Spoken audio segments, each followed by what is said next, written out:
Welcome to this week's Butler Sports Recap. I'm Kuestersteffen. Two top 10 individual finishes in the men's 8K highlighted the day for the Butler cross-country team on the 27th at the Oklahoma State Cowboy Jamboree. Freshman Albert Meyer and sophomore Kennedy Chumba took 4th and 6th in the College Division 8K race. Meyer, from Boone, Iowa, ran the course in 26:21.16. Chumba, from Kenya, was less than just 8 seconds behind as he crossed the finish line at 26:29.02. Wichita freshman Nolan Hesse placed 17th with a 27:17.88 time, while Max Surmeyer, Cody Fry, and Max Ramirez completed the field for the Grizzlies. As a team, Butler finished 5th and was the second-best KJCC team at the meet. Allen County took 2nd overall, while the Grizzlies bested Pratt, Hutchinson, and Cowley.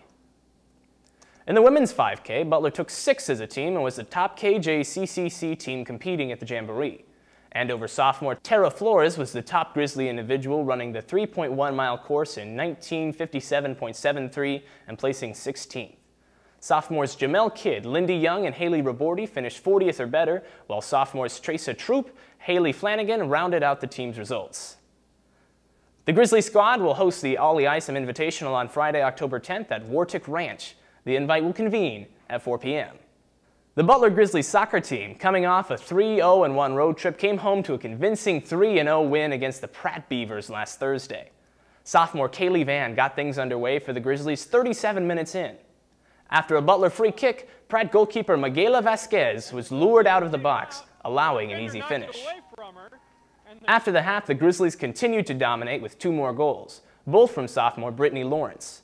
The first, following a Butler throw-in, Lawrence let loose an easy kick from the far left side that ricocheted off a Pratt defender and out of reach of the keeper. The final goal of the game came 10 minutes later, when after an assist from Emma Samanis, Lawrence booted one into the upper right side of the net, bringing the final score of the match 3-0. Sophomore keeper Paige Labady picked up her 4th win of the season, adequately defending against the Panthers' 1 shot on goal. Butler outshot the Panthers 14-1. The Grizzlies head on to Kansas City, Kansas on the 10th and are back at home against Barton on the 12th. The home game at BG Products Veteran Sports Complex is scheduled to begin at 1 p.m. The Butler volleyball team defeated Seward County in 5 sets at the Ozfest Invitational, moving the Grizzlies 2-4 in Jayhawk West Conference play. Butler overcame an 8-4 deficit in the final set to win the match over the Saints. The win over Seward was the Grizzlies' only victory as they dropped matches to Frank Phillips College in 4 sets, Fort Hays State JV in 3, and Western Texas in 5. Butler hit the road on Wednesday, falling in 4 sets to Garden City, and then turned around on Thursday to shut out Dodge City in 3 sets, 25-17, 25-15, and 25-6. They are back at home this Wednesday the 8th to take on Seminole State College at the Power Plant. The Butler football team held off a determined Iowa Central on the road in a non-conference game Saturday afternoon at Dodger Stadium in Iowa, winning 41-24 on a cold, blustery afternoon. Butler scored on 5 of its first 6 possessions as the Grizzlies rolled to a 34-7 lead in the first half. Quarterback DeMarcus Smith threw for 3 touchdowns in the first half. His first was a 22-yard pass to Anthony Johnson in the front corner of the end zone. Iowa Central would answer with a 62-yard touchdown drive that was completed with a 1-yard run by Chris McNutt. Butler would then get a 26-yard touchdown pass on a slant route by Michael Gallup and a 44-yard pass to Bryce Chavis. The extra point on that touchdown was blocked, but the Grizzlies led 20-7 after 1 quarter.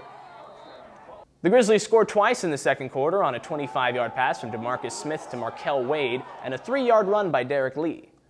Butler was up 24-7 and looked to score once more before halftime, but a fumble by McKinley Johnson was returned 62 yards for a touchdown by Iowa Central's Oscar Opera, making the score 34-14 at intermission. The Grizzlies would score on their first drive of the third quarter on an 18-yard screen pass from DeMarcus Smith to running back Chris Carson. That put Butler up 41-14. The Grizzlies would not score after that. Iowa Central would get a touchdown on a 4-yard run by Terrion Farley, and later in the third quarter got a 40-yard field goal by Hunter Meyer to get within 17 points. Neither team scored in the fourth quarter, although the Grizzlies had the ball at the 1-yard line before being stopped on 4th down late in the game. DeMarcus Smith had his finest game as a Grizzly, completing 22 of 28 passes for 312 yards and 5 touchdowns. It's the first 300-yard passing performance by a Grizzly QB since Billy Kosh threw for 391 in 2012 against Independence. Chris Carson had 18 carries for 153 yards and also caught 3 passes for 40 yards, giving him 139 yards of total offense and a touchdown. Butler is now 4-2 overall. The Grizzlies will be on the road again next weekend at Dodge City in a conference game. Dodge City, 2-4 overall, 2-2 in conference play, is coming off a 49-38 loss against Fort Scott. The Conquistadors have now lost 4 games in a row after starting the season with 2 straight victories. Kickoff will be at 1 p.m. Saturday in Dodge City. For this week's Butler Sports Recap, I'm Caleb Kuestersteffen.